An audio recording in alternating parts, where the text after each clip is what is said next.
Press play and let the story begin. Welcome to Velvety Vibe. Daniar.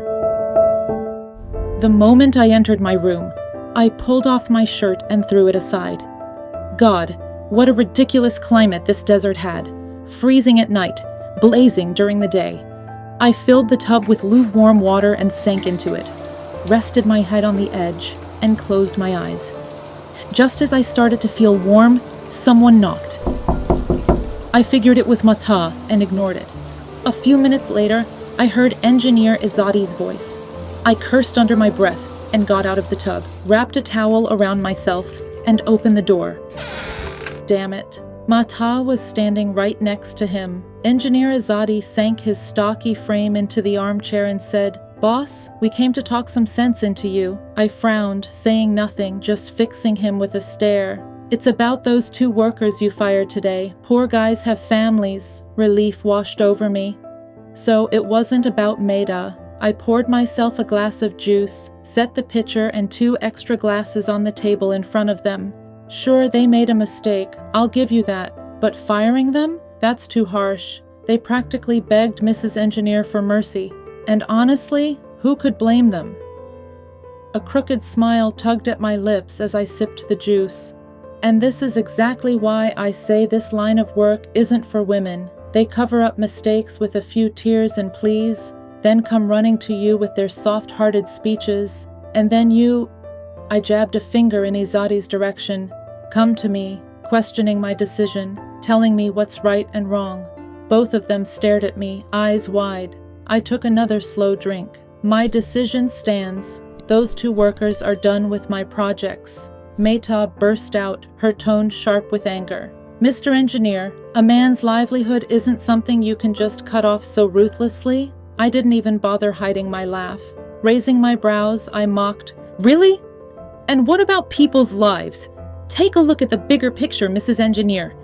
If, because of a couple of misplaced bricks, that dam breaks in the middle of the night while you're sound asleep, if that flood sweeps through the nearby villages, do you realize what kind of disaster that would be? Would your delicate conscience bear that? Would your tender heart be able to live with it?" I slammed my glass down on the table. To me, human lives come first. If you're really that worried about their bread and butter, find them another job, another way to earn, because for me, it's irrelevant. Those 2 will serve as a lesson so the rest learn to do their work properly. Izzati gave a slow nod. "Well, you're not wrong, but..." I glanced at my watch and cut him off.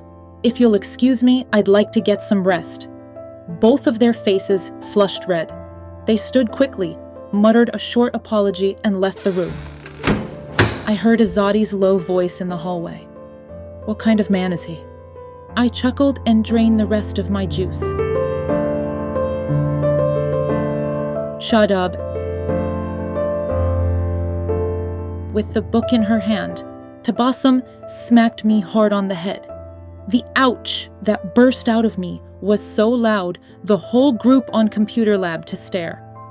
Flustered under the boys' amused looks, I clutched the sore spot and muttered under my breath, "Damn you. May your hand break. May you never see a good day in your youth. Are you sick or something?"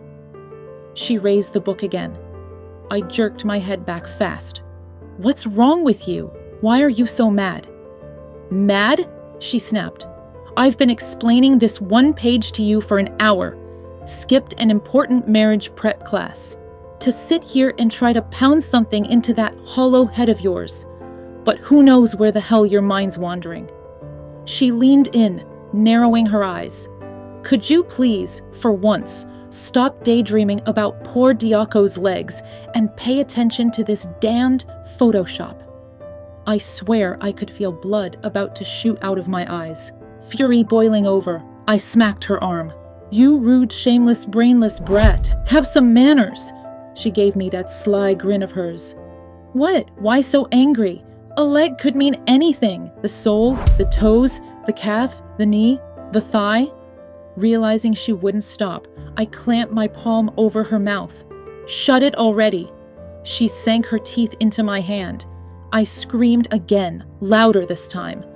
One of the girls snapped from across the room. "What's going on with you two? Keep it down." Blushing furiously, I stammered an apology. "Damn you." "Tabassom, you've ruined my reputation." She winked, totally unfazed. "Oh, please, you'd have a reputation to ruin if you weren't busy fantasizing about the wrong parts of people's bodies." I was torn between rage and laughter. I punched her leg. "Takes one to know one." "Ow, ow!" she groaned, muttering, "Yeah, sure. If your thoughts weren't twisted, you'd be blushing over his dreamy hair, or those eyes, or his tall figure. A grocer always knows his own customers." "Tabassom," I growled. "Yes, sweetheart," she chirped, flashing a wide, obnoxious smile. Disgusted, I slammed her leg harder. Her yelp rang out across the room. From the other side of the site, the supervisor barked, "What's going on over there, ladies?"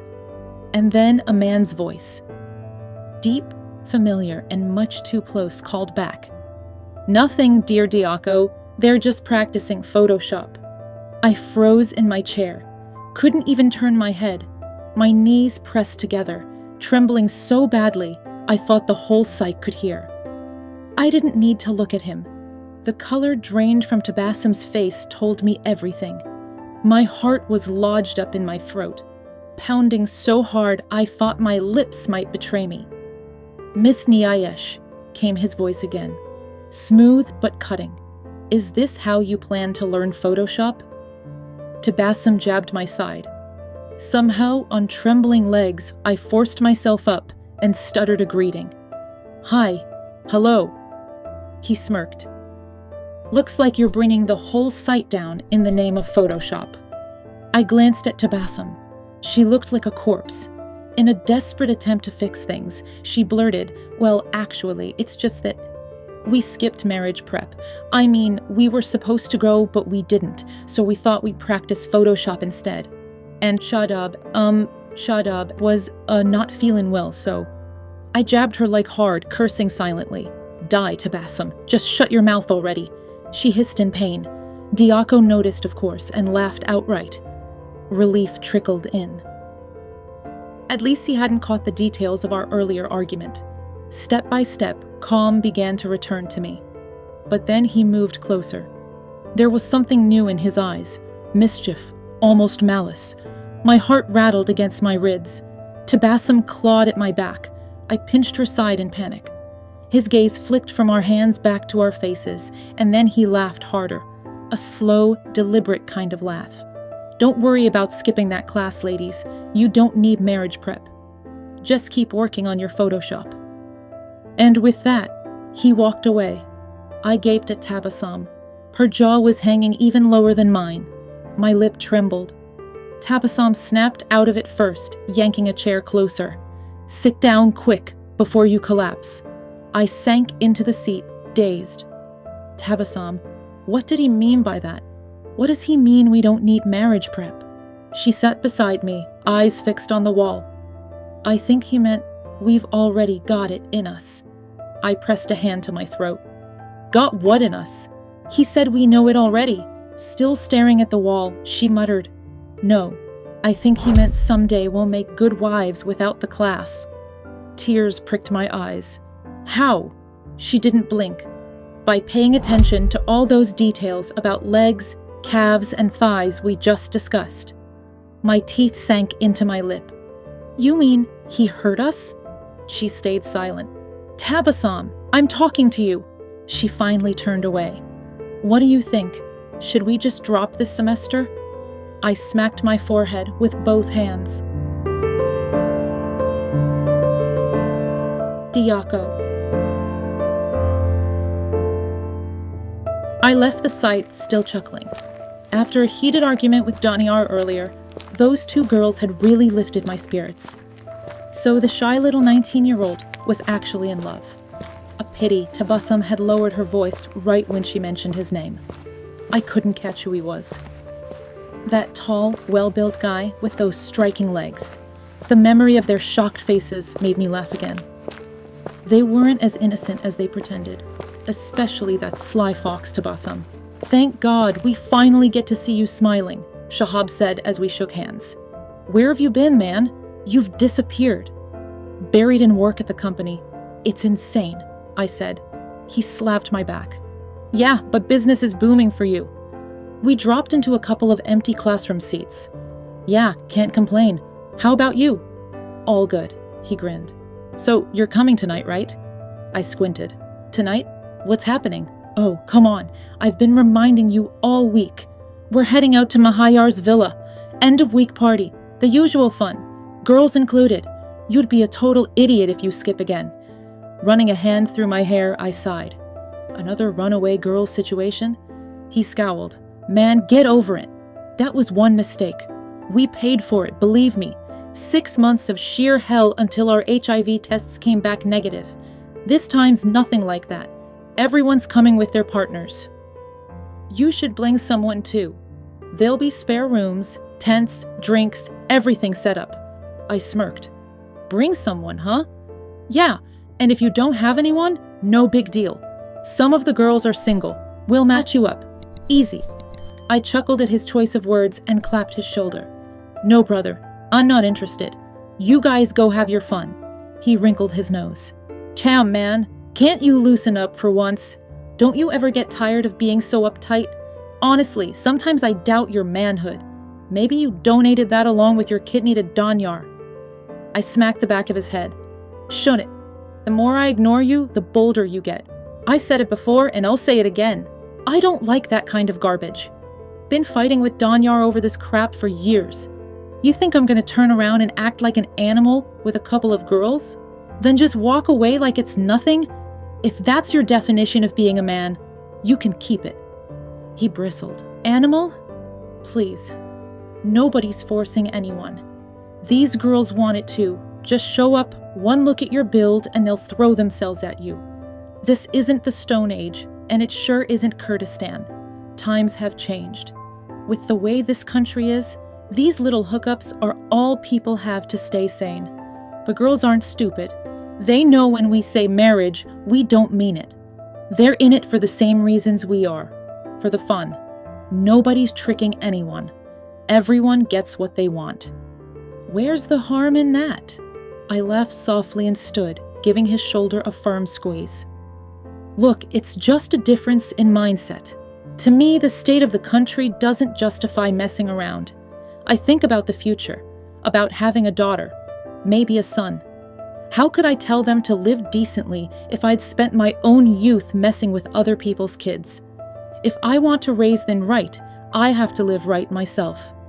I don't look at another man's sister the wrong way, hoping someday no one will look at mine that way." His smirk was a direct insult to my beliefs, but I ignored it and kept going. "So yeah, you do you. My convictions may be old-fashioned, even laughable to you, but they're mine. I don't force them on anyone, not even my brother. I'll state my view, but I won't impose it, because I know that backfires. You live your way, I'll live mine. Now, if you'll excuse me, I need to get back to the company. I'll see you later." He shook his head in exasperation as we both rose to leave. "Fine, whenever makes you comfortable. But at least think about getting married. I still don't get how you've managed to hold yourself back for 34 years. I only answered with a smile and walked out of the classroom. What did he know? What did he know about how all these years, the weight of raising Denier had mercilessly crushed every feeling I had? What did he know about the way the struggle to put bread on the table can wipe out every human desire? What did he know about working 20 hours a day until even the instinct to love life itself is strangled out of you? What did he know about how loneliness and the crushing responsibility of protecting a younger brother can break a 10-year-old's shoulders and drain him of anything resembling life? And then there was Shahab. Shahab, whose biggest worries were changing his car every year, buying the newest phone, or chasing girls just like himself. He wanted to talk to me about the hardships of this country, the struggles of young people.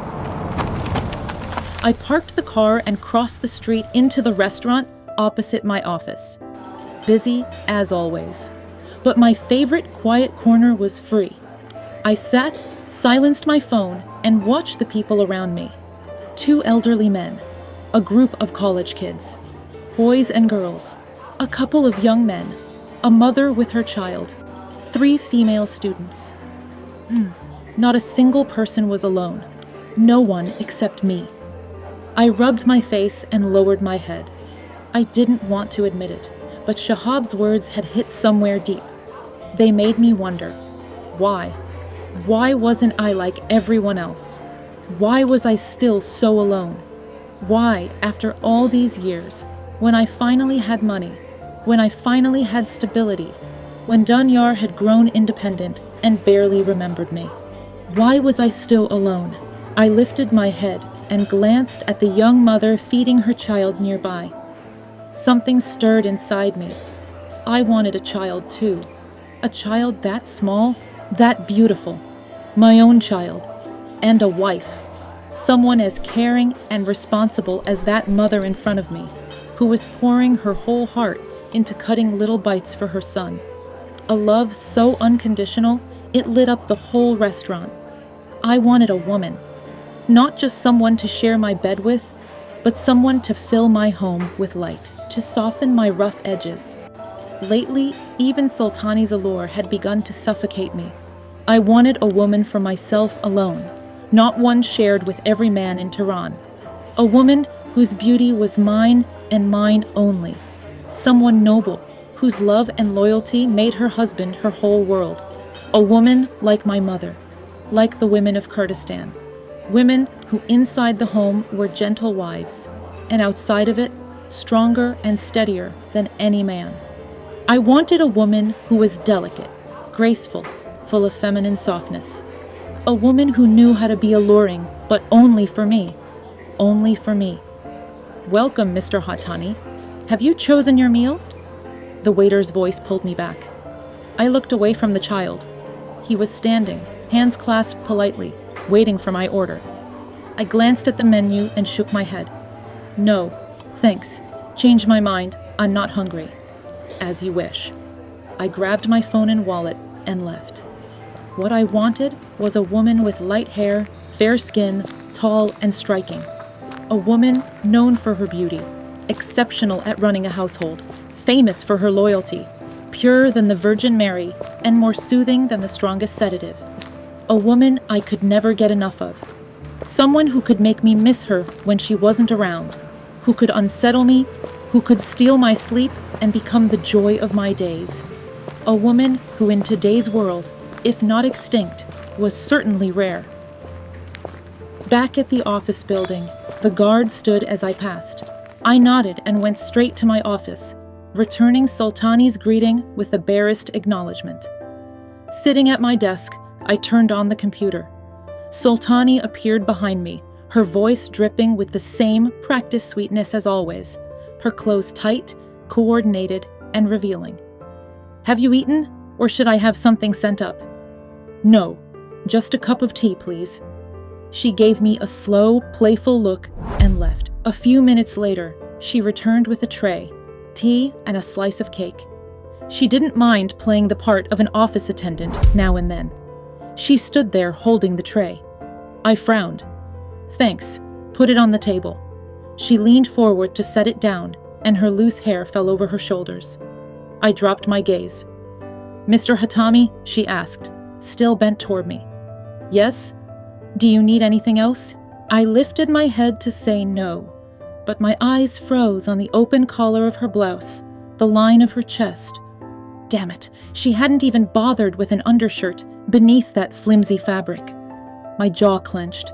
I forced myself to meet her eyes full of temptation and invitation. I scowled as hard as I could. "No, ma'am, you can leave now." She smiled, straightened up. "As you wish." I downed the tea in one gulp, burning my tongue. My temper flared even higher. Under my breath, I cursed Shahab for waking up feelings I had buried long ago. I slammed the cup back onto the tray and snatched up the phone. "Send Mrs. Salehi to my office." Until she arrived, I drummed my fingers on the desk, grinding my teeth. A knock at the door startled me. Mrs. Salehi, a woman around 50, entered. "You wanted to see me?" I didn't even offer her a seat. No introductions, no preamble. "I need a favor.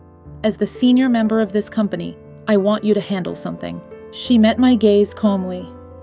"Of course, I'm at your service." I tried to wipe the anger from my voice. "Tell Miss Sultani to be more mindful of her behavior and the way she dresses.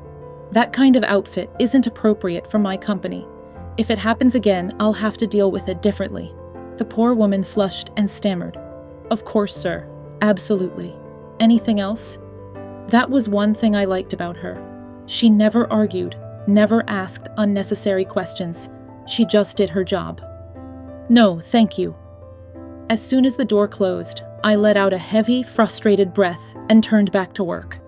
At my age, with all my experience, there was no way I would let a woman like Sultani compromise my moral or professional integrity.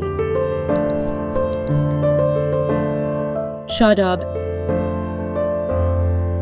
Tabassom, held a straw of juice to my lips and teased. "So what's so special about this boss of yours that you're head over heels?" I shot her a glare. "Stop talking nonsense. I work at his company. I'm his secretary. My eyes are always meeting his. And now, after that disaster, how am I supposed to show up there?" She popped the straw in her own mouth. "Huh, you're right. I didn't think about that part. Poor Diako, though. Now he'll have to keep stressing about his legs. I mean, he knows you like him, so he'll have to keep hiding them from you." Her carefree tone nearly brought me to tears. I whined. "Tabassom, for God's sake, be serious for once. Tell me what I'm supposed to do. I can't afford to lose this job." She gave me a puzzled look. "Why would you lose it? These stupid guys talk about our bodies all the time. Up, down, every forbidden zone, and nothing happens to them. But the one time we say something about their poor, war-stricken, pathetic bodies, suddenly it's a scandal." I wanted to slam both our heads against the wall. I yelled. "Tabassom, completely calm." She crushed the juice box in her hand. "Oh, don't scream. Your voice already sounds like a cricket on my nerves. Imagine what it's like when you're shouting." Useless. Clearly, no help was coming from this friend of mine. I'd have to figure something out on my own. I swung my bag over my shoulder and stormed out of the university without even saying goodbye. She ran after me, panting, catching my arm. "Where are you going? Why are you upset? It's just an accident. The sky isn't falling. Stop thinking about it. Just act normal." I'm sure he didn't even realize we were talking about him. Otherwise, he wouldn't have been so cheerful and polite. A spark lit in my chest. "You really think so?" She blew out a dramatic breath. "Of course. Use that brand new brain of yours for once. If you heard someone talking about your legs, would you smile and act like a gentleman?" I hesitated. But guys aren't like us. This stuff doesn't matter to them. She pulled a thoughtful face. "Says who? Actually, when it comes to that war zone, they're crazy sensitive. Try saying something worse and see how they react." Despite my misery, I burst out laughing. "Oh my God, Tabassom, if I see him again, I'll just laugh." Her eyes widened. "The hell you will. Who says you're going to see him again?" That only made me laugh harder. "Not him, you idiot. I meant Diako." She let out an "oh" and kept going. "Anyway, that's how it is. Like my mom always says, men only care about two things: their stomachs and what's below their stomachs. Mess with either and you're dead. And don't forget, he's Kurdish, not some spoiled city boy who comes right at you.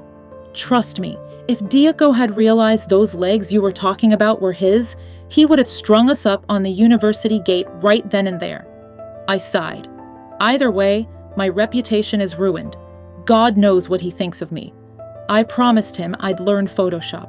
And look at the mess I made. How can I ever face him again? She looped her arm through mine and said, "If you keep your cool and don't blush every time you see him, he'll forget. But knowing you, You'll carve this memory into his brain forever. I just know it. I yanked my arm away angrily. Listen to you giving me advice when this whole disaster is your fault. You've ruined my life. She calmly hooked her arm through mine again, refusing to let go. Actually, I kind of like the idea. Next time, let's talk about his cute friend's legs instead. What was his name again? Oh right, Shadab. Since Diaco's hopeless, maybe this way we can spark a little fire in him. I could never win against this girl's sharp tongue. Resigned, I kept quiet and sank into my own misery. By the time I reached the company's doors, I tilted my face toward the sky and whispered, God, please, just don't let me run into Diako today. The moment I walked in, I was met with Mrs. Sultani, her face red and angry, arguing with Mrs. Salehi. I greeted them softly. Salehi returned it with kindness. But Sultani, the second she saw me, spoke in a voice so tightly restrained it nearly shook. She belongs with a bunch of filthy peasants. God knows which ditch they crawled out from. People you can't even stand next to because of their stench.